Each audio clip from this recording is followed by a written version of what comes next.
जय श्री माता जी।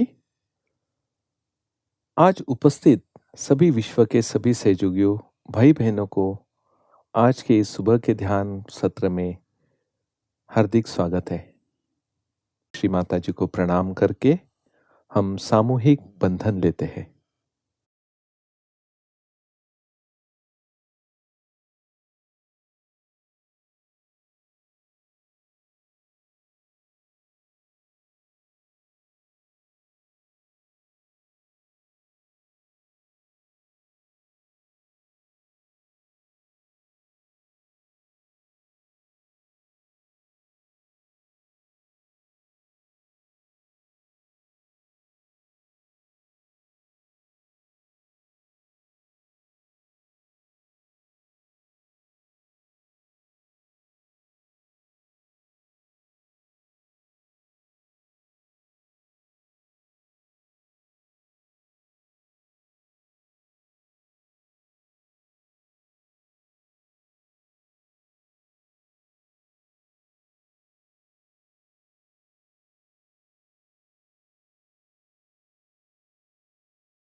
इसी अवस्था को बनाए रखते हुए अब हम 3 महामंत्र और श्री गणेश मंत्र का उच्चारण करते हैं।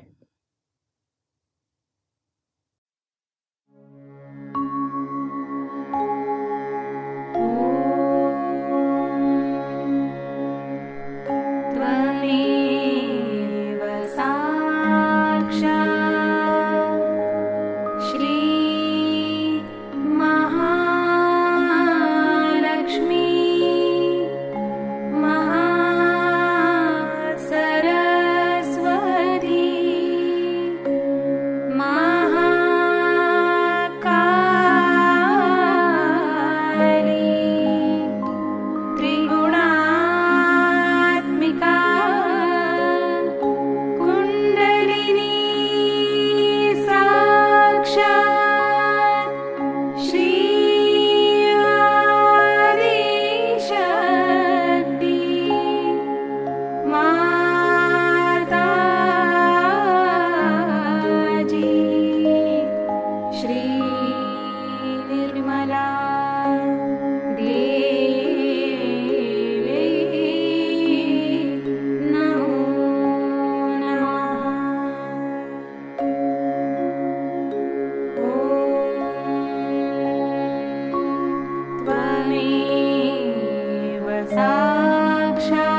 दोनों हथेली और तालू में संतुलन अवस्था की ओर देखना है।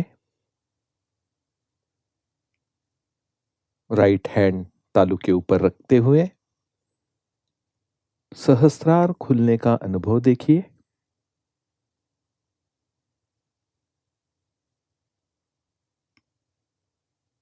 राइट हैंड गोद में रखते हुए लेफ्ट हैंड से भी ये अनुभव चेक करें। लेफ्ट हैंड तालू के 2 इंच ऊपर सहस्रार चक्र की अनुभूति और हथेली में बहने वाला चैतन्य को देखिए।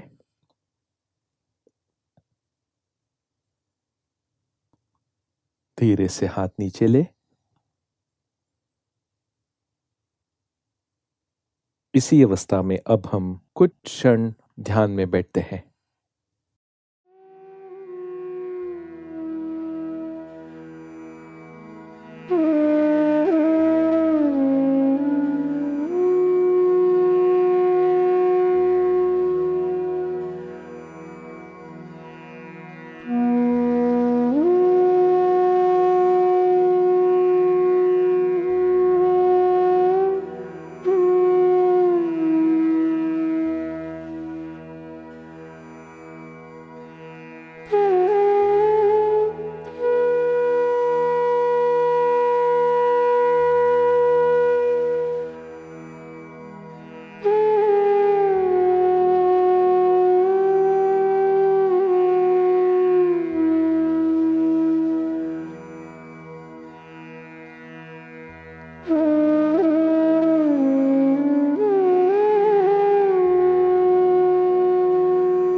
इसी अवस्था में अब हम परम पूज्य श्री माता जी की अमृतवाणी आत्मसात करते हैं। सृष्टि में रहने वाली इस तरह की सौगात लेकर कैसे आती? इस सौगात का नाम है सहज मोक्ष।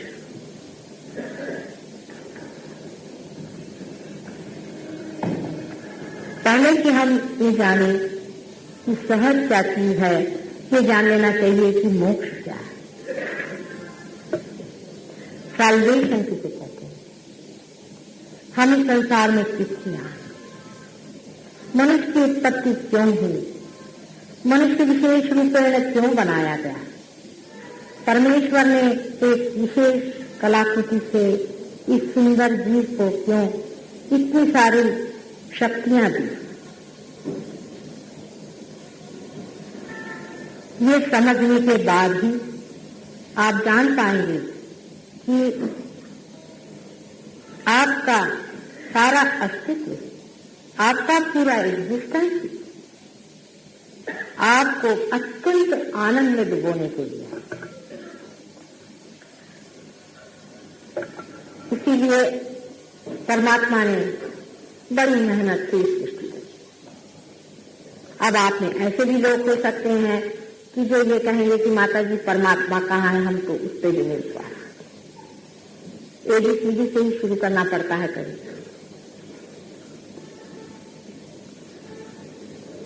परमात्मा है या नहीं, ये बात बहुत आसानी समझ आती है अगर आप साइंस सीख रहे हो। साइंस से ही अब सिद्धता हो गई है कि परमात्मा है। आप किसी केमिस्ट्री वाले आदमी से जाके पूछिए कि दुनिया भर के जितने भी एलिमेंट्स हैं उनको किस प्रकार व्यवस्थित रूप से परमात्मा ने एक के बाद एक बनाया है और इनको 8 दर्जों में कितनी व्यवस्थित रूप से बांटा। ये कोई चीज बगैर सोचे समझे किसी प्लानिंग के हो सकती है।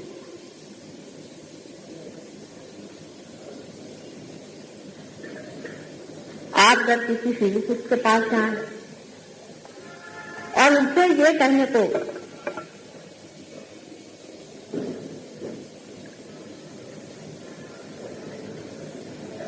कि क्या ये जो पृथ्वी है, इस पृथ्वी की इतनी जोर की गति से घूमने वाली इस चीज ने ऐसा बना दिया है कि इस पर आदमी लोग आराम से बैठे हैं। ये कौन सी चीज है? इस पृथ्वी पर अगर कहीं भी कोई जरा ज्यादा मास हो जाए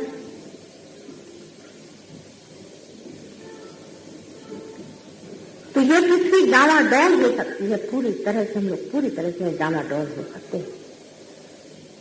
इसका सारा चालन इस पूरी सुव्यवस्था से, सूर्य से हमारा अंतर का रखना, पूरी ही व्यवस्था इतनी कमाल की है कि इसके पीछे कोई न कोई जरूर जादूगर है। फिर आप अपनी ही ओर देखकर कह सकते हैं कि इस हृदय की चालना करने वाले, इस हृदय को चलाने वाले कौन है? उसको आप कुछ भी नाम, प्रकृति नाम दीजिए, नेचर नाम दीजिए, उसको आप परमात्मा कहें, अपनी भाषा में आप उसे चाहे कुछ भी कहें। लेकिन अब साइकोलॉजिस्ट भी कहने लगे कि अपने यहाँ अंदर में कोई ऐसा विश्वव्यापी आत्मा है जिसको वो अनकॉन्शियस, यूनिवर्सल अनकॉन्शियस कहते हैं, कि जो कुछ अजीब सी बातें हमारे लिए करता है, हमें संतुलन लाता है, हमें संभालता है, हमें स्वप्न में आकर के बचाता है, वो भी इस बात को कहने लगा। जिस प्रकार से आज मनुष्यता पहुंच गई है वो इतना जरूर समझ गई कि बीच में कुछ खाई जरूर है। जब तक खाई दिखाई नहीं देती, खाई तक ले जाना जरूरी होता है।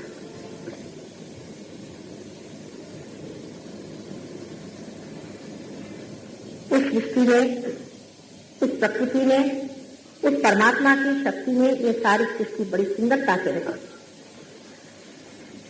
उसने 3 शक्तियों को उपयोग में लाया। एक शक्ति से तो वो स्थित है, जिससे वो अपनी शक्ति की चालना, अपनी अपने शक्ति का कार्यक्रम, उसका खेल देखते हैं और नहीं पसंद आता है तो संहार भी कर देते हैं। ऐसी बहुत सी रचनाएं हुई और खत्म नहीं हुई। दूसरी शक्ति एक देखने की, विटनेसिंग, साक्षी स्वरूप ली हुई, जिसको कि बहुत से लोग डिस्ट्रॉइंग शक्ति कहते हैं। और दूसरी शक्ति जो कि सृजन करती है बड़े बड़े ग्रह, तारे, चंद्र, सूर्य, तारकाओं की मालाएं, पृथ्वी जैसी सुंदर चीज, इस सृजन शक्ति को क्रिएटिव पावर आप कह सकते हैं। इसको भी परमात्मा ही करते हैं। एक सल्फर डाइऑक्साइड का आप अगर एक छोटा सा परमाणु मॉलिक्यूल ले लें तो उसमें आप आश्चर्यचकित होंगे कि एक सल्फर के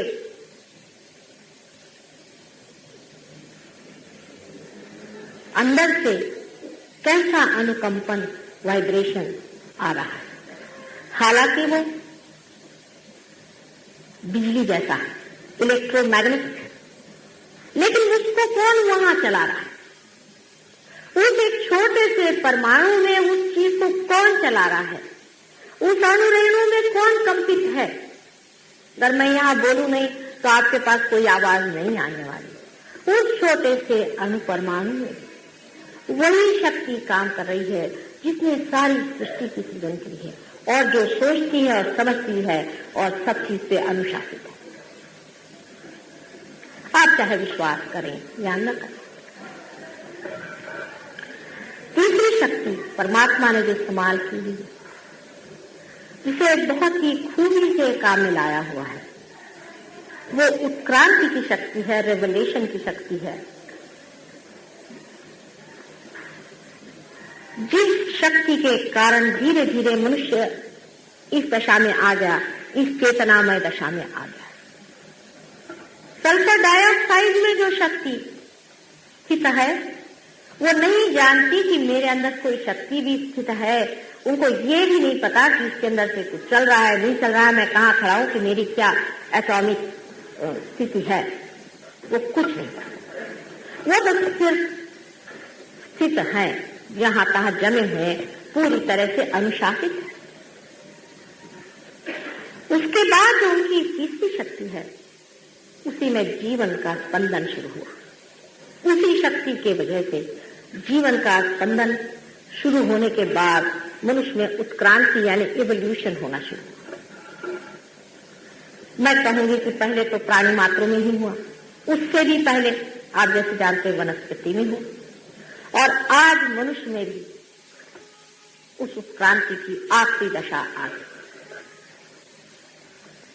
आप अगर किसी बंदर का सर देखें तो वो यहां से आधा कटा हुआ नजर आता है। ये सर हमारा बढ़ने की जरूरत थी, जो आगे का है, जिससे हम सोचते हैं, प्लानिंग करते हैं, जिससे हम अपना अहंकार चलाते हैं। ये भी परमात्मा ने दी हुई चीज है।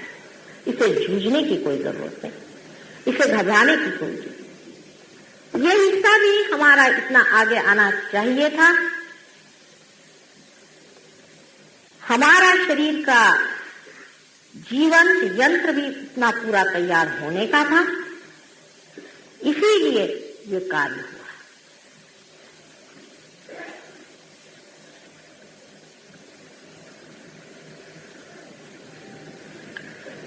आज वो दिन आ गया है, आज वो समय आ गया है कि आप तैयार हैं।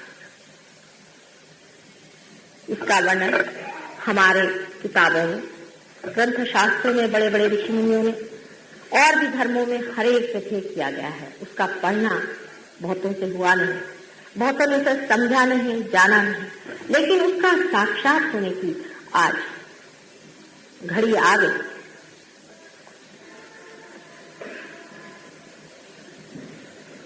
इस प्रकार हमारे अंदर जो 3 डायमेंशन आज तक थे, 3 आयाम पर जो हम चल रहे थे,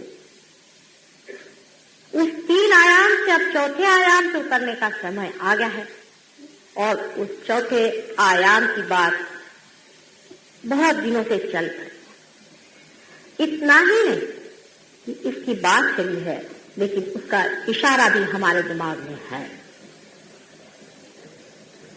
ये हम लोग अब समझ रहे हैं कि हमसे भी परे कोई जरूर ऐसी शक्ति है जो हमें चलाती है।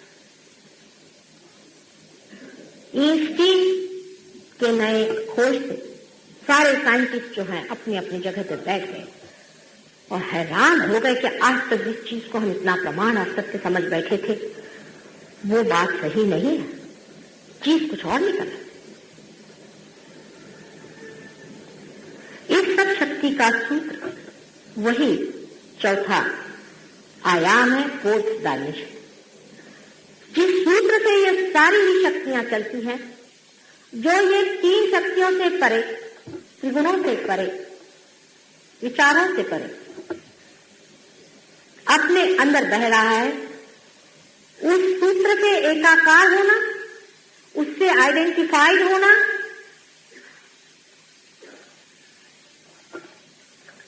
यही मोक्ष, यही मोक्ष का रास्ता है। जहां आप निर्विचार में जाग जाते हैं, सोते नहीं हैं। ट्रांस की बात मैं नहीं कर रही,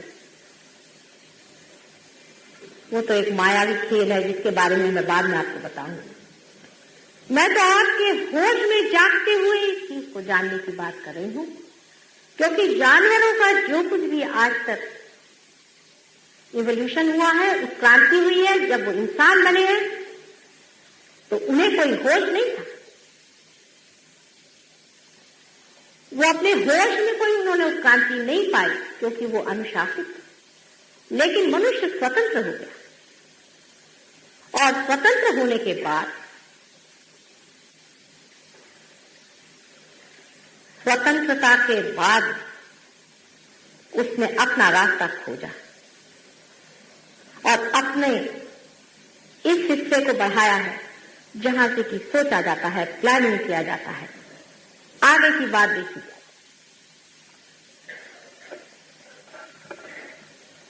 जब आज संपूर्णता पे ये यंत्र तैयार हुआ है, तभी ये प्रकाश जागृत होने वाला है। जैसे कि आपने दीप संजो के रख दिए, उसमें बात लगा दी, तेल डाल दिया है, तीनों डायमेंशन तैयार है। अब सिर्फ उसमें बात डालने की बात है, उसको किसी तरह से दीप जलाने की बात है। एक जगा हुआ दीप इसे जगा सकता है, लेकिन बगैर जगाया हुआ दीप इसको जगा नहीं सकता और सहज में ही जगा सकता है।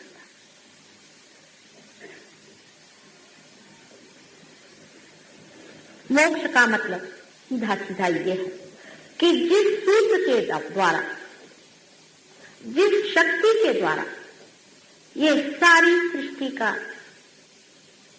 रचनात्मक कार्य हुआ और जिसके द्वारा हम भी तैयार हुए,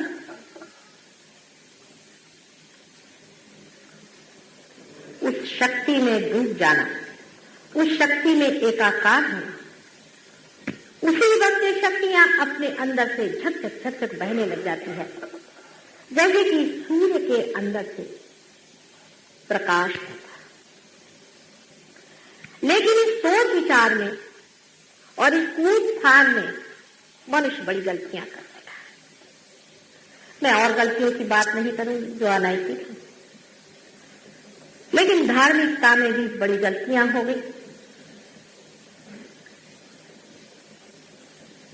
बहुत गलतियां हो गई हैं, सभी माफ हो सकती हैं, क्योंकि अज्ञान में बालक कुछ भी कर दे, किंतु प्रेम ऐसी परम शक्ति है कि वो सभी गलतियों को माफ करके उस परम चीज को दान कर सकते। इसी प्रेम की शक्ति ने ही सारा संसार रचा है, उसी प्रेम ने आपको बनाया है और आज आप ही के अंदर बसा हुआ प्रेम जाग उठता है, इससे सारा संसार प्रेममय हो सकता है।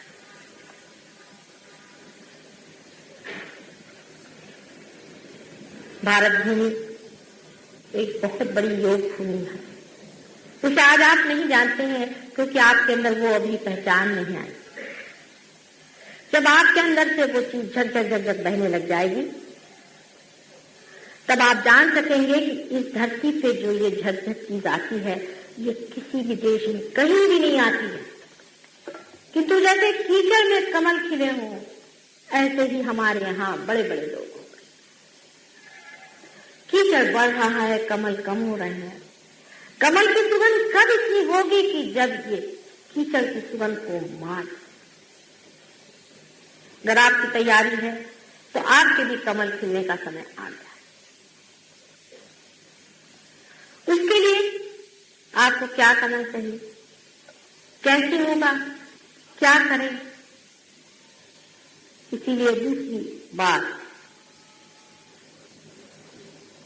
कि सहज, सहज, सह माने विक, साथ जो माने जन्मी, बॉर्न। आप ही के साथ जो पैदा हुई है उसके लिए क्या करने का है? आप ही के साथ आपकी आंख है, आप ही के साथ आपकी नाक है, आप ही के साथ ये सारा शरीर है। इससे अपने ही आप सारा काम ले रहे हैं। इसके साथ क्या करने का है? उसी तरह से आपके साथ ये आपका अधिकार पैदा हुआ है। आपका यंत्र आप ही के साथ, आप ही के अंदर में व्यवस्थित रूप से संजो कर, सजा कर रखा गया है, जो कि आपकी स्वयं मां है। वो बार बार आपके साथ जन्म लेती रही है, अनेकों बार उसने आपके साथ जन्म लिया है, और वो लालायित है कि मैं अपने बच्चे को फिर से एक बार वो पुनर्जन्म दे दूं कि जिससे वो उस महान आनंद को प्राप्त करे। जैसे कि मेरे सामने एक मशीन है आज, आप जानते हैं कि इसको पहले खूब अच्छे से तैयार किया गया और तब मेरे सामने लाया गया है और इसमें से मेरी आवाज आपके पास आ रही। लेकिन प्रश्न ये है कि हम लोग सहज नहीं हैं। मनुष्य के लिए सहज होना अत्यंत कठिन होता है, कुत्ते बिल्लियों के लिए, पेड़ों के लिए बिल्कुल ही नहीं कठिन। एक बात छोटी सी सोचिए कि जिस दिन आप पैदा हुए उस दिन आप एक सिर्फ इंसान के रूप में पैदा हुए। चाहे आप हिंदुस्तान में पैदा होते, चाहे आप इंग्लैंड में पैदा होते, चाहे अमेरिका में होते, चाहे जापान में होते, चाहे चाइना में होते। परमात्मा ने तो ये सब इंग्लैंड अमेरिका नहीं बनाया, न चाइना बनाया, न हिंदुस्तान बनाया। लेकिन जैसे ही आप पैदा हो गए वैसे ही आपने सोच लिया कि आप एक हिंदुस्तानी। मिथ्या शुरू हुआ। दूसरी बात उसने फिर सोच में आ गई कि आपके ये माँ बाप, दूसरा मिथ्या। तीसरा मिथ्या शुरू हुआ कि आपके घर बार वाले हैं, ये गांव आपका है, ये बंबई शहर हमारा है। उसके बाद शुरू हुआ कि हमारा ये नाम है, ये हमारा काम है, ये हमारा ओहदा है। ये सब मिस आइडेंटिफिकेशंस ऑफ लाइफ, सब मिथ्या है। सब मिथ्या को हम कितना अपना समझ लेते हैं, उसके लिए जूझते हैं, दुनिया से लड़ते हैं, उसे आफत हटाते हैं। लेकिन जो कुछ भी मिथ्या है वो मिथ्या ही है, मिथ्या रहेगा और मिटता रहेगा। जो सत्य है तो एक ही है कि आप मनुष्य हैं और मनुष्य से ही आप अति मनुष्य हो सकते हैं। आप सुपरमैन हो सकते हैं, जिसमें कि आप उस दशा में पहुंच जाएंगे जहां से आप देखेंगे कि ये खेल क्या चल रहा है। परमात्मा की अपनी ही ये शक्ति आपके अंदर से इसलिए बहेगी कि आप जानेंगे कि उसकी शक्ति क्या होती है, उसके करामात क्या होते हैं, वो काम कैसे करता है। इसके लिए कोई मैं आपको पढ़ा लिखा नहीं सकती, मंत्र वगैरह से भी कुछ नहीं हो सकता, किसी भी चीज से ये चीज हो नहीं सकती। बड़े बड़े पंडित लोग आते हैं मेरे पास में, मैं तो उनकी विद्वत्ता देख करके सोचती हूँ मैं तो महामूर्ति हूँ आगे।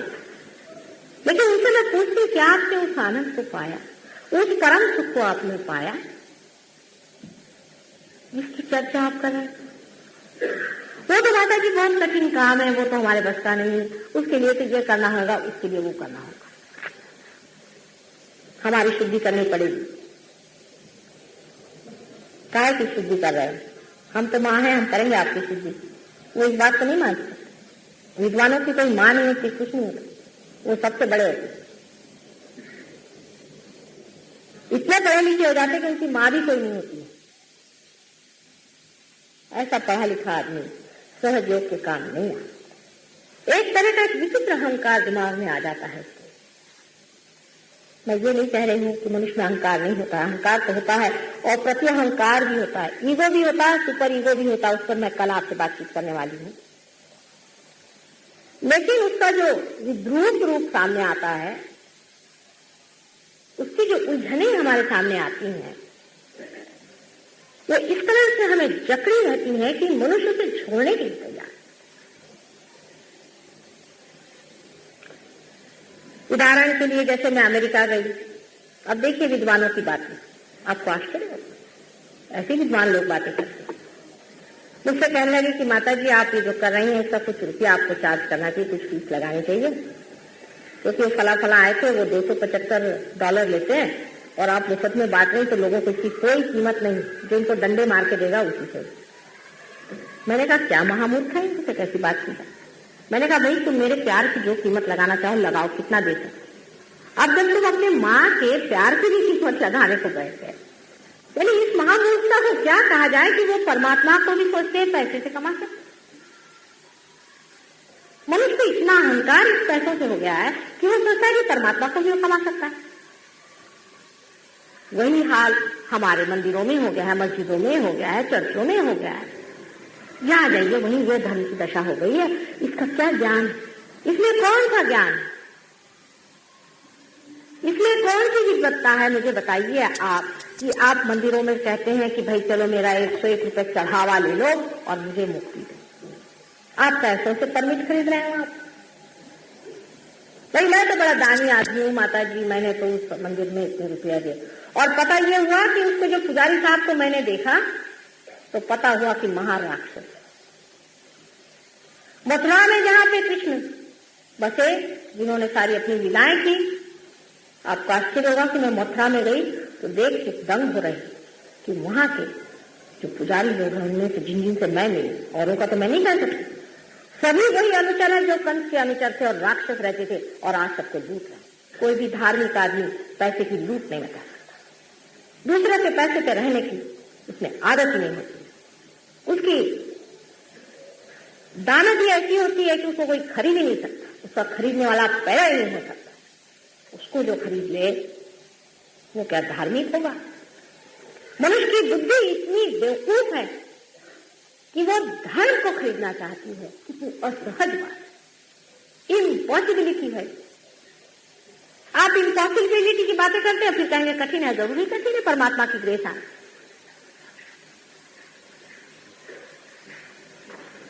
कितनी असहज कल्पना है कि आप परमात्मा को पैसे देकर खरीदें।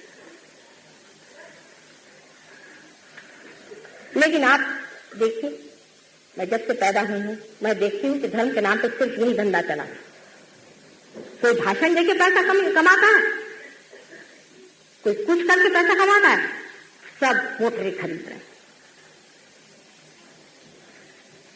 घर खरीद रहे हैं, मकानात खरीद रहे हैं। इन सेवकों के, परमात्मा के भक्तों के पैसों से मोटरें खरीदना। और आप लोग भी क्या, आप लोग तो इसे मानते हैं, तभी इन लोगों को इतना बड़ा बड़ा बना के रखा हुआ है। ये आपका भी एक बड़ा भारी दोष है। इन लोगों की मान्यता आपको बहुत ज्यादा है, क्योंकि आपका एक अहंकार भी उसमें पूरा होता है कि चलो 2 रुपए में हमने भगवान को खरीद लिया। वो भी आपकी कमजोरियां खूब जानते हैं। पैसे से आप परमात्मा को नहीं खरीदते। ये बड़ी ही असहज बात है। जो जीवंत चीज है उसको आप खरीद नहीं। प्यार को खरीदने की बात करना उस प्यार का महा अपमान है और महापाप। और इन लोगों को भी जान लेना चाहिए कि बगैर परमात्मा से अथॉरिटी लिए बगैर जो आदमी धर्म की बातें करता है और गुरु बन के बैठता है वो महापाप करता है और उसके लिए बहुत बड़ी सजा नियत है। पैसे कमा लेंगे यहां आप, रुपया कमा लेंगे यहां आप, लेकिन परमात्मा के साम्राज्य में ऐसे आदमी को माफी नहीं मिलेगी। ये समझ लेना चाहिए। इस तरह की बात न सोचना चाहिए न करना चाहिए। ये कोई सोशियो इकोनॉमिक एक्टिविटी नहीं है। सबने धंधा बना लिया। धन का धंधा नहीं बना सकते। अभी मैं आपसे कह रही हूं, लेकिन अभी जाते जाते इधर मंदिर दिखाई देंगे तो आप 2 रुपये वहां चढ़ा के जाएंगे। ये मनुष्य की असहजता है। इसका मतलब ये नहीं कि मंदिरों में परमात्मा नहीं, लेकिन वहां बैठे बिलख रहे हैं कि हे राम, मुझे तो तुमने यहाँ दिखा दिया और ये सामने मेरे एक राक्षस बैठा हुआ सब पैसे नोच रहा है, मेरे भक्तों से नोच रहा है। वो रो रही है माँ वहां अंदर में, विकल्प की कहा ये दिखा दिया इस दुष्ट को, इसका ठिकाना करो, मुझसे देखा।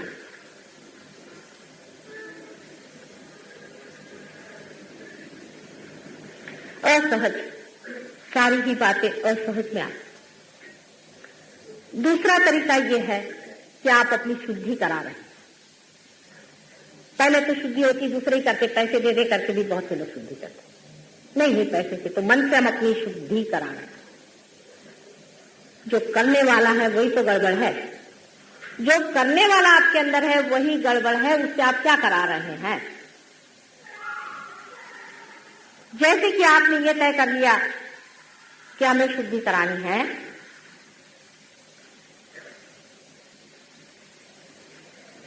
आप समझ लें आपकी शुद्धि नहीं है,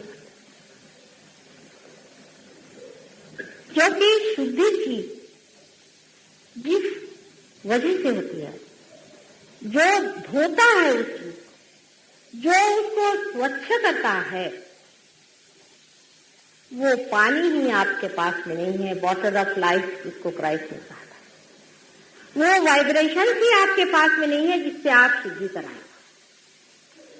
मैं शुद्धि के तो बिल्कुल विरोध में नहीं हूं, लेकिन बेवकूफी के विरोध में हूं कि आप अपने हाथ यूं यूं का घुमाए तो आपकी शुद्धि नहीं हो सकती। आपके लिए वो पानी चाहिए कि जिससे आप अपनी शुद्धि करें। उसके लिए कम से कम ये वाइब्रेशन आपके अंदर आना चाहिए, नहीं तो आप अपनी शुद्धि कर ही नहीं। ये साबुन आपके पास आना चाहिए जिससे आप अपनी शुद्धि करें। हवाई शुद्धि नहीं होती है, उसमें बड़ा अहंकार आ जाता है। लोग सोचते हैं मैं बड़ा शुद्ध मन हूं, ये बड़ा अशुद्ध मन है। शुद्धि कराने के लिए आत्म साक्षात्कार पहले होना। जैसे अब मंत्रवादी, मैं मंत्र के विरोध में कभी भी नहीं हूं, कभी रहूंगी भी नहीं, लेकिन समझ लेना चाहिए कि हम अगर किसी को टेलीफोन कर रहे हैं तो उसका कम से कम कनेक्शन तो जुड़ जाए। नहीं तो किसको टेलीफोन कर रहे हैं? अपना फोन खराब कर रहे हैं।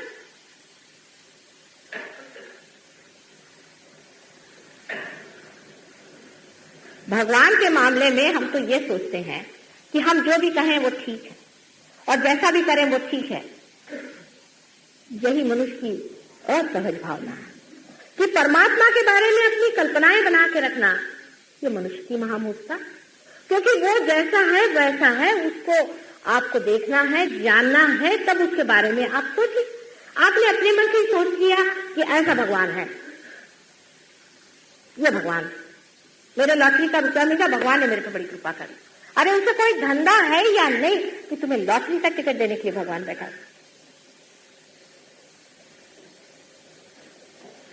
परमात्मा जैसा है वैसा है, और जो आपको देना है वही देगा, आपके कहने से नहीं देने वाला।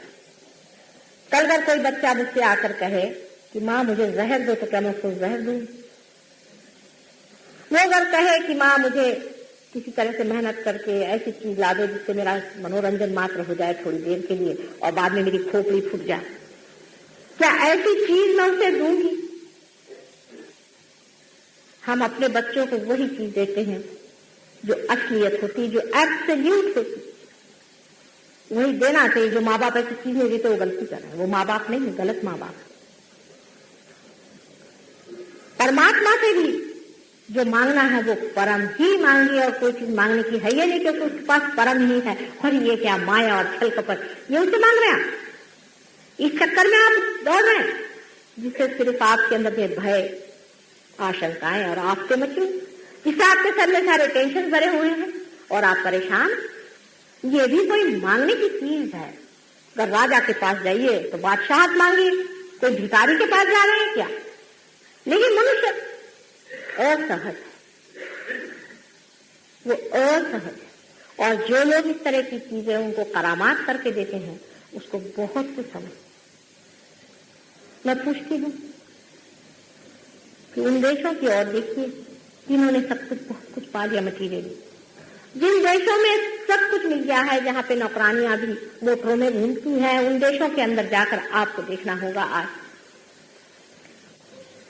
क्या वो देश खुश है? वहां इतनी आत्महत्याएं क्यों होती हैं? सब बच्चों ने घर द्वार क्यों छोड़ दिए? घर से वो क्यों भागे हुए हैं? क्या बात है? किस कारण ऐसा हो रहा है?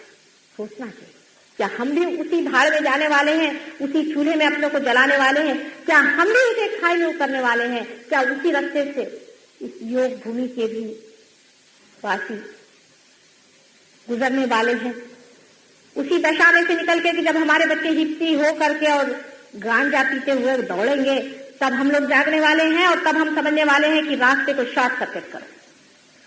गलत रास्ता। सुख, समाधान, आनंद हमारे अंदर है। पर इसका मैं कोई आपको आदेश नहीं दे सकती। इसके लिए मैं कोई आपको शिक्षा नहीं दे सकती। इसके लिए मैं आपको कोई नियम नहीं दे सकती। इसको कोई पढ़ा नहीं सकता। जो एक बीज अपने आप से उग आता है उसी तरह से आप ही के अंदर बसा हुआ आप ही का बीज अपने आप से उगाता है। मैं तो केवल थोड़ा सा प्यार का पानी उसमें डाल दूं और जब आपका बीज जल जाएगा तो आप भी प्यार का पानी दूसरे में डाल सकते हैं। जब एक दीप जल जाएगा तो वो दूसरा दीप जला सकता है। सहज में ही जीवंत चीज बनती है। मनुष्य के कृत्रिमता से कोई जिंदगी नहीं बन सकती, लाइफ हो जाती। लेकिन इस चीज को आप बुद्धि से जान भी लें और समझ भी लें तो भी ये चीज अंदर साक्षात नहीं है, तो भी सत्य दूर से ही दिखाई देता है। सत्य हमारे साथ में एकाकार नहीं होता है, आइडेंटिफाइड नहीं होता है।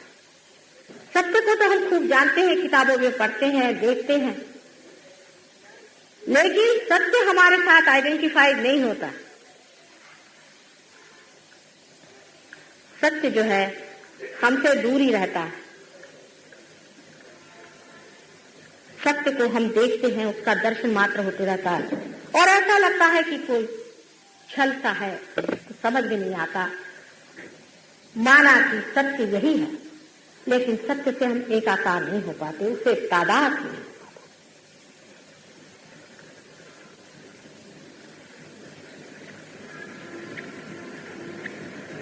क्या वजह है? जानबूझ करके ही कोई वजह है, वो कल बताऊंगी मैं। वजह क्या है वो तो कल बताने वाली हूं, लेकिन आज तो मुझे यही बताने दीजिए कि इसकी पार्श्वभूमि क्या है। कि यह चीज सहज में होती है, कुछ करने से होती नहीं, अपने आप से होती है और यही होने वाली। ये नया डायमेंशन खुलने ही वाला है और वो क्योंकि आपके होश में होने वाला है, इसलिए किसी को इसके बारे में कहने का। मुझे आपको गुरु नहीं मानना चाहिए, मेहरबानी करके। मैं तो माँ हूं। माँ तो बच्चे की चरण भी धोती है, उसको नहलाती है, उसको प्यार करती है। वो सिर्फ देती ही रहती है, वो कुछ चाहती नहीं, कुछ मांगती नहीं। वो तो सिर्फ प्रेम ही करती है, उसको चाहे मारो पीटो, उसकी दुर्दशा करो, लेकिन वो प्रेम में ही रहती है। और जब आपको भी ताड़ना देती है वो भी प्रेम ही में करती है। सभी कुछ प्रेम ही में हो रहा है। फिर आप क्या कर सकते हैं? आप सिर्फ स्वीकार करें। अंदर से कार्य करें जो कि शांत स्वरूप है। आपको कुछ कहना नहीं होगा मुझे, कुछ करना नहीं होगा मुझे।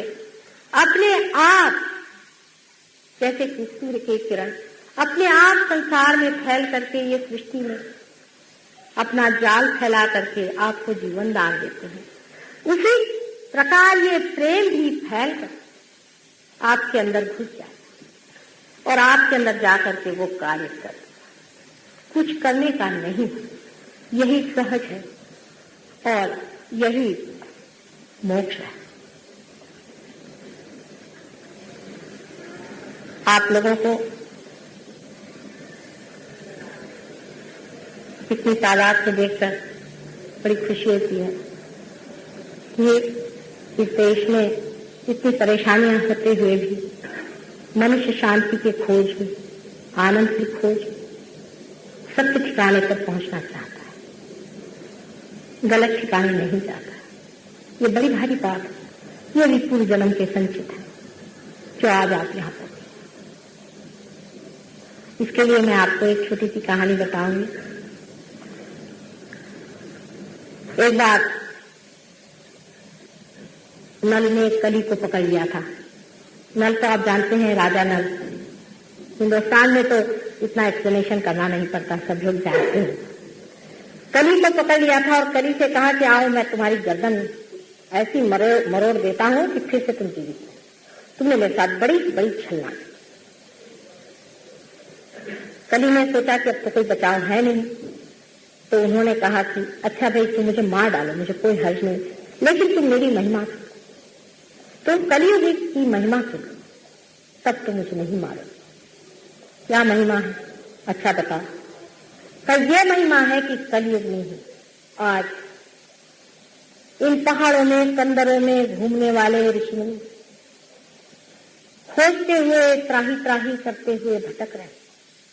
वो कलियुग में ही एक सर्वसाधारण सामान्य जन बन करके गृहस्थी में आएंगे, संत बन करके, और वो पार होने वाले। इसी युग में जहां की हाहाकार पूरी तरह से हो जाएगा, अधर्म पूरी तरह से पनप जाएगा, तब इन्हीं लोगों के हृदय से धर्म जागेगा और सारे अधर्म को नष्ट कर देगा। यही कलयुग की महिमा है। अगर तुम चाहो तो मुझे खत्म कर दो, लेकिन इन सब का सुख। और वही बात आज साक्षात मुझे दिख रही कि वो समय आ गया है, इसी कलियुग में ही ये कार्य होने वाला है। कैंसर जैसी बीमारी मैं आज भी दावे के साथ कह सकती हूँ, पहले भी कहा है, सिवाय सहयोग के किसी भी चीज से ठीक नहीं है।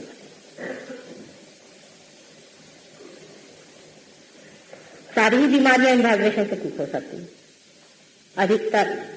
लेकिन बीमारियों में कोई इंटरेस्ट नहीं लेना चाहिए।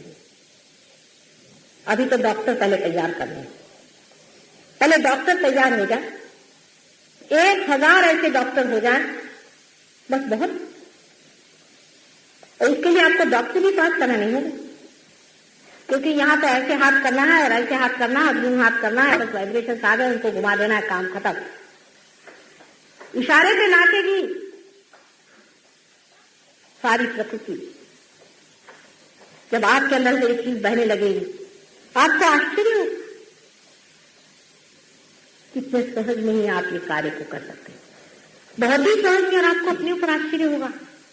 बहुत से लोग ये कहते हैं, माता जी हम तो बड़े पापी हैं, हमें कैसे हो सकता है? मैंने कहा मेरे सामने ऐसे नहीं कहो। कोई बच्चा अपने माँ से जाकर कहे कि माँ बहुत पापी हूं मैं, तो माँ सिर्फ रोएगी और कुछ नहीं कर। ऐसे मेरे आगे नहीं करो। ऐसा कौन सा तुम्हारा पाप है जो मैं नहीं खा सकता? ऐसी कौन सी तुम्हारी गंदी बात है जो मैं शोषण नहीं कर सकती? ऐसी कौन सी दुर्घटना है जो मेरे पेट में नहीं आ सकती? मैं सभी चीज को संभाल सकती। माँ की शक्ति ऐसी प्रचंड होती, उसको न ललकार। तुम कोई पापी हो? कौन पापी? किसी के अंदर जल्दी हो जाता है, किसी के अंदर देर से होता है। किंतु जब आप इससे दौड़ पड़ते हैं, जब आपका वो रास्ता शुरू हो जाता है, तब मेहनत करनी पड़ती है। बहुत से लोग तो बगैर मेहनत के ही स्टेडी हो जाते हैं। जैसे हमारे यहाँ एक आए हैं अमेरिका से, इन्होंने बहुत कार्य कर दिया, एक ही बार में पहुंच गए तो पहुंच। लेकिन बहुत से लोग डामाडोल करते हैं, खासकर बच्चे बड़े सहज होते हैं, वो एक बार पार हो जाते हैं, फिर कभी नहीं उनको प्रॉब्लम होता, वो वैसे जमे रहते हैं। लेकिन बहुत से लोग ऐसे होते हैं कि जो पार हो जाते हैं लेकिन फिर पकड़ते हैं, फिर पार हो जाते हैं, फिर पकड़ते। अभी एक मुझे नाथपंथी बाबा जी मिले थे, आते साथ उन्होंने चरण छुए, कल माता जी मेरा आज्ञा चक्र और विशुद्धि अभी पकड़ा हुआ है, साथ साथ उन्होंने कह दिया। कल बड़ी मेहनत से मेरी कुंडलिनी चढ़ाई, मैंने बड़ी मेहनत से मुझे। एक साधु जी ने तो मुझसे क्या इन लोगों से सबसे बताया कि 21,000 वर्ष तपस्या के बाद मेरे तो वाइब्रेशन फूटे, माता जी ने तो मार प्यार के तुम लोगों को दे दिया, पता नहीं क्या तुमने पूर्व जन्म में पुण्य किया था। मैंने तो लकड़ी काटी, इतने साल जंगलों में रहा, किसी दुनिया से मिला नहीं, तब कहीं जाकर 21,000 वर्ष मेहनत करने के बाद, जन्म जन्मांतर के बाद में मेरे वाइब्रेशन फूटे और तुम लोग मुफ्त में पा लिया, और रात दिन माँ तुम्हारे हाथ पैर धोती रहती, क्योंकि आप असाधारण काम करने रहते। जंगल में जाने किसने का, सीधे से घर में रहते, शादी ब्याह करके बच्चों से ठीक होता। कोई माँ को अच्छा लगता है बच्चा सन्यासी? अपनी जान मारने की क्या जरूरत है? शांति से रहो, आराम से रहो, खाओ पियो, मौज करो। अब मौज करो कहते ही साथ फिर शुरू हो गया दूसरा धंधा। आदमी का तो दिमाग मेरी समझ में क्या आता। मैंने कल कह दिया कि मौज करो तो चले शराब खाने के लिए। सबसे तो कमाल ये लगता है कि जो लोग शराब को मना कर गए उन्हीं के शिष्य पक्के शराबी। जो चीज जो कह गया उसके बराबर अपोजिट सीधे हो रहा है। अभी मैं तेहरान भी गई थी, वहां देखा, मैंने कहा मोहम्मद साहब तो एक चीज कह गए कि शराब मत पियो, तो वहां शराब पे उमर खयाम ने तो कविताएं लिख रखी, उसके स्टैचूज बना के रखे उमर खयाम। मैंने कहा इसको तो जूते मारो, इसने शराब के मंदिर बनाए और वो भी तुम्हारे जमीन पर जहां मोहम्मद साहब जैसी हस्ती हो गई। अरे कुछ अक्ल करो, कुछ समझ करो। हिंदुओं से एक बात बताई कि सबके अंदर एक ही परमात्मा रहता है और तुम्हारा बार बार जन्म होता है। तुम कभी महार भी हो सकते हो, कभी ब्राह्मण भी हो सकते हो, कभी मुसलमान भी हो सकते हो। वो इतने कट्टर हो गए। पुना में गई थी, वहां से पहुंचे, साहब आप तो ब्राह्मण नहीं, आप धर्म पे कैसे बोले? मैंने कहा कौन ब्राह्मण? सामने आया तो यूं हालत। मैंने कहा ये क्या अपना ब्राह्मण तो संभालो, ये क्या हो रहा है? थर क्यों कांप रहे? कल आप शक्ति इसलिए हम कांप रहे हैं। मैंने कहा ये पागल आदमी खड़ा, ये भी कांप रहा, खुद भी कांप रहे, तुम दोनों एक ही, ये बाकी के क्यों नहीं कांप रहे? ब्राह्मणत्व तब होता है, मुसलमान तब होता है, ईसाई तब होता है जब वो जाग जाता है, जब उसका पुनर्जन्म होता है। उससे पहले ये सब ब्रांड कौन लगा रहा है? किसको अधिकार दिया? किसने बताया? सब ब्रांड लगा घूम रहे हैं, हम फलाने, हम दिखाने। अरे ये तो भगवान क्या नहीं चलती है नोटें, इधर उधर चला लो। तो भगवान के पास में तो असली वाली नोट चलेगी, नकली वहां चलता ही नहीं है किसी भी तरह से, कुछ भी घपला कर। इसलिए जो झूठी नोटें लगाएं कि हम फलाने हैं, हम ढिकाने हैं, हम चमके हैं, ये वहां चलने वाला नहीं। और जो लोग ऐसी फालतू चीजों में विश्वास करते हैं और कट्टरता रखते हैं अपने अंदर में, वो सहज योग के योग्य नहीं। अपने ही धर्म का अपमान करें। मुसलमान अपने धर्म का अपमान करें। ईसाई लोगों को ईसा ने बता दिया था, एक चीज को कह रहे थे कि भूतों को मत मानना, ये भूत जो होते हैं खराब होते हैं, स्पिरिट को बिल्कुल मत छूना परमात्मा के विरोध में। उनसे ज्यादा और किसी ने तक खुलेआम नहीं कहा। हाँ, नानक जी ने कहा था, गुरु नानक ने कहा था। लेकिन जितने भूत वहां बचे हुए हैं उसका वर्णन ही मैं आपको नहीं करता। प्लानचेट वो करते हैं, ESP वो करते हैं, फलाना ठिकाना वो करते हैं। उसके अलावा जो कुछ कमी की तो इधर से गए हैं बहुत सारे उधर, वो सब उनको लपेट रहे हैं, समेट रहे हैं। किसी ने तो 35 रोल्स रॉयस खरीद ली। इस धंधा भूतों का निकाला हुआ।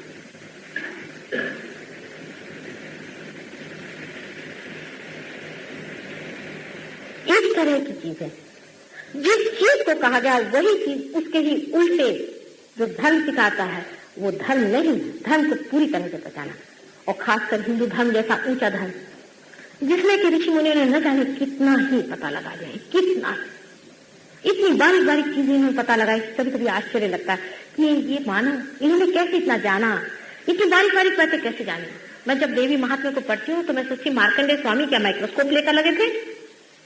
अरे साहब इतना बारीक उन्होंने कैसे जाना।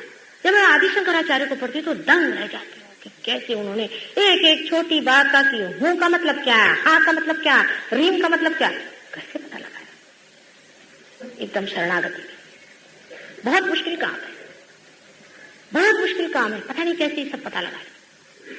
इतने बड़े धर्म की प्रस्थापना जो हुई है, कोई एक आदमी पर नहीं हुई। कट्टरता तो सवाल ही नहीं उठता, हिंदू धर्म में होना ही नहीं चाहिए। और जो इन लोगों ने पता लगाए हुए हैं वो सब सच्चे हैं, लेकिन उनके रटने से और पढ़ने से उस सत्य का आपको दर्शन नहीं हो सकता है जब तक आप सत्य का अंदर साक्षात न करें, आप स्वयं सत्य स्वरूप न हो।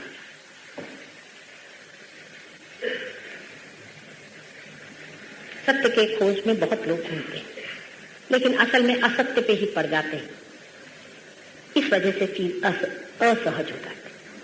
सहजता तब होती है कि जब भी वो हमें सत्य ही पाएंगे। सत्य के बगैर हम किसी चीज को नहीं माने। यहाँ तक कि मुझे भी मानने की कोई जरूरत, मानो मुझे कोई इनकार भी नहीं करना चाहिए आपको, लेकिन मुझे मानने की भी जरूरत नहीं अंधे आंख से कि हाँ माँ ठीक है नहीं।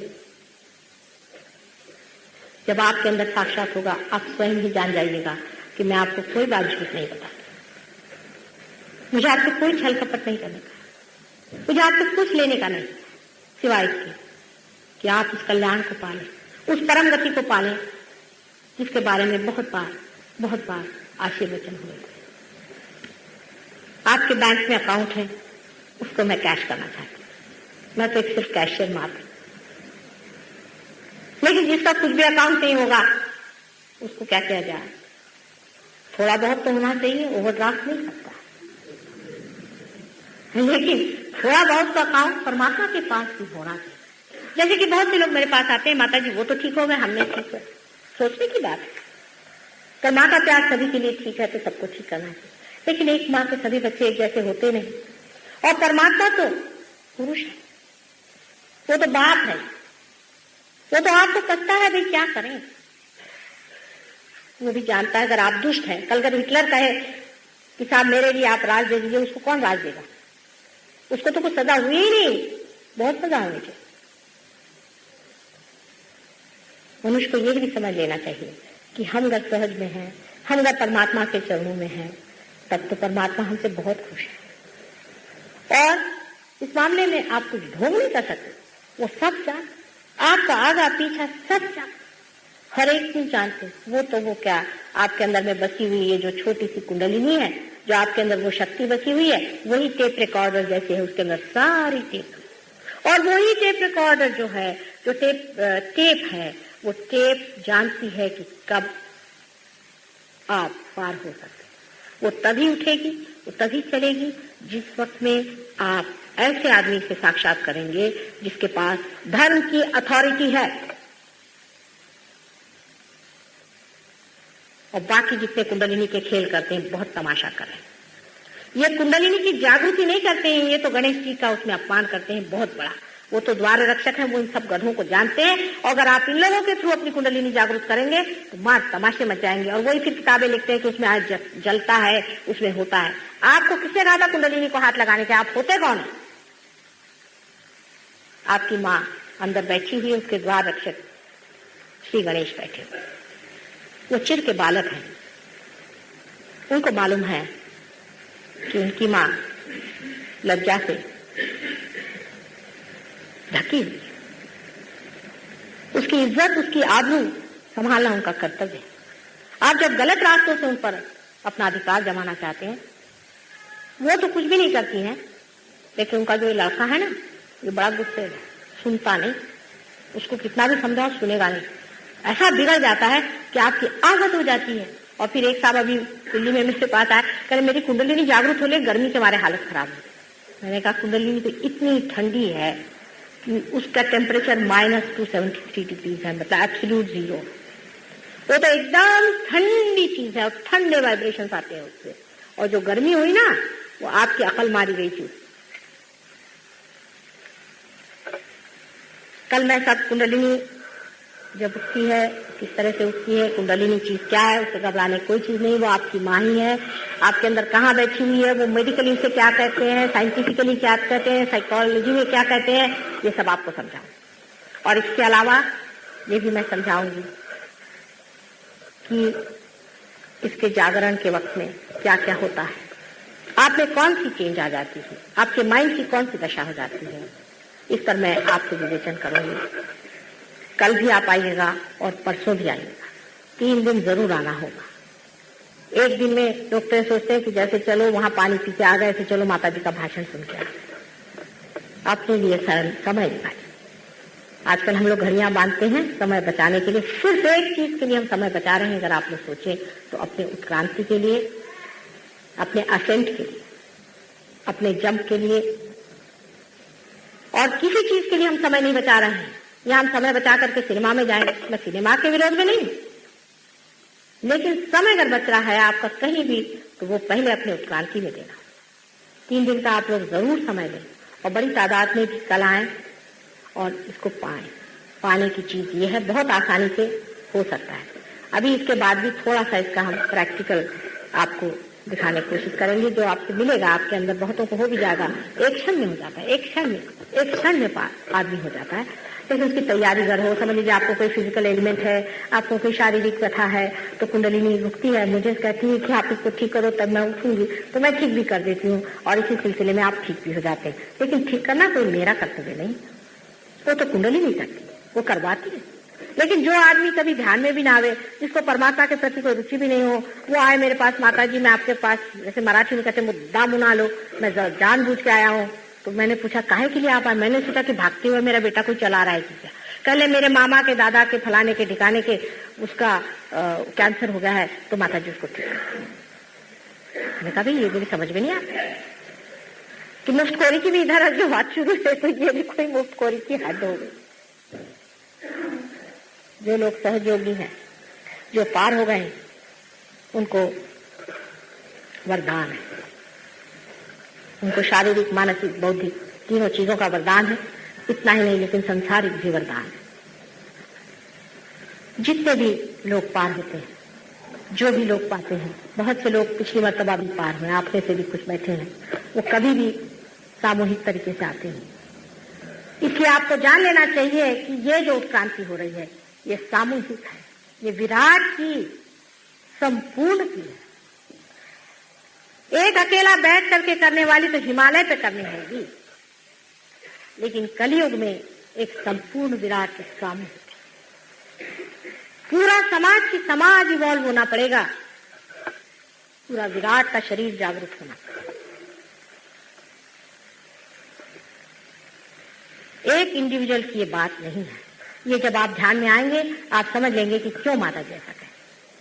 क्योंकि किसी का एक चक्र ज्यादा बढ़ता है तो किसी का कम बढ़ता है, किसी के कुछ होता है, किसी का कुछ होता है। वो आपस में चेकिंग करनी पड़ेगी, आपस में लेन देन करना पड़ेगा, आपस में बांटना पड़ेगा, अपनी अपनी शक्तियां लेनी देनी पड़ेंगी, तभी काम बढ़ेगा। उसके बगैर ये चीज तैयार नहीं होने वाली।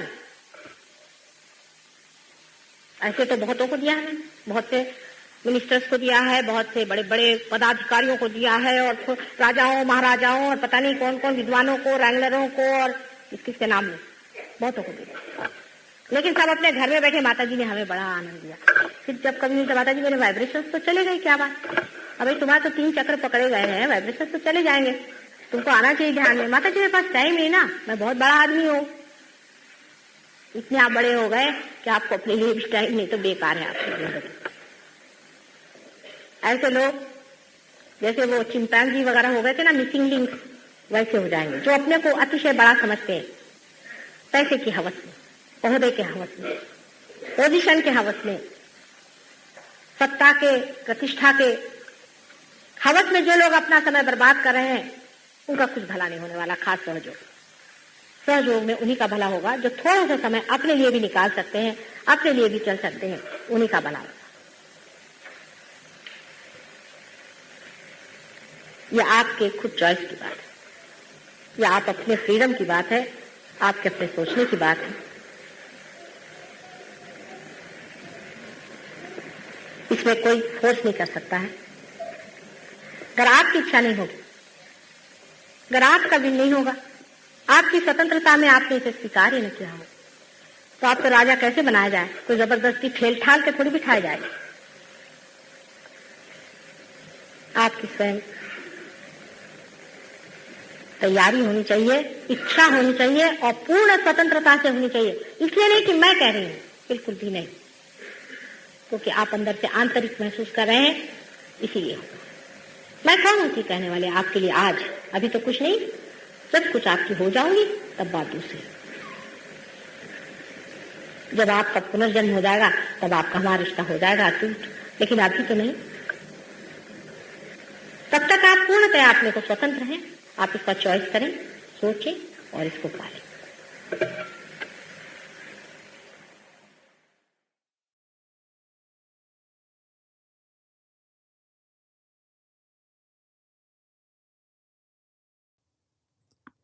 इसी निर्विचार अवस्था में अब हम कुछ क्षण निशब्द ध्यान करते हैं।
जय श्री माता जी।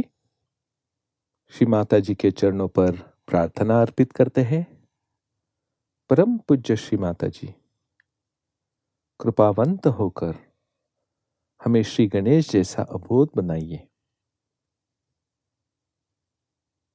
एक माँ के प्रति जो बच्चे का समर्पण होना चाहिए, ऐसा समर्पण हमें दीजिए।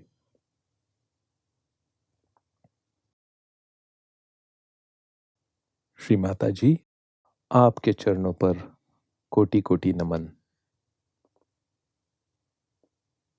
अब हम सामूहिक बंधन लेते हैं।